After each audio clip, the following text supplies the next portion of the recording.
எல்லோரும் கோயிலுக்கு போகிறோம். ஆனால் எத்தனை முறை சுற்றி வலம் வரணும்னு தெரியாமையே நம்ம இஷ்டத்துக்கு ஏதாவது ஒன்று பண்ணிட்டு வரோம். அப்போ அது தவறு என்றால் எது சரி அப்படின்னு பார்த்தா, விநாயகப் பெருமானுடைய கோவிலாக இருந்தால் ஒரு முறை சுற்றி வலம் வந்தால் போதுமானது. இதுவே அம்பாள் கோவிலாக இருந்தால் 3 முறை அல்லது 5 முறை சுற்றி வலம் வர வேண்டும். சிவபெருமானுடைய கோவில்களில் 5 முறை சுற்றி வலம் வர வேண்டும்.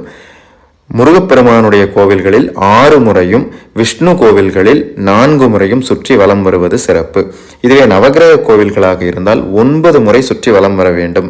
முருகப்பெருமானுடைய கோவில்களில் 6 முறை சுற்றி வலம் வந்தால் எதிரிகளை வெல்லக்கூடிய வல்லமை நமக்கு கிடைக்கும்.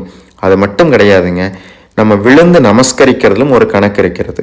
ஆண்களாக இருந்தால் சாஷ்டாங்கமாக, பெண்களாக இருந்தால் பஞ்சாங்கமாக 5 முறை விழுந்து நமஸ்கரிக்க வேண்டும். எந்த கோவிலாக இருந்தாலும் 5 முறை விழுந்து நமஸ்கரிக்க வேண்டும். அதுவும் கொடிமரத்தின் முன்பு தான் நமஸ்கரிக்க வேண்டும். இதை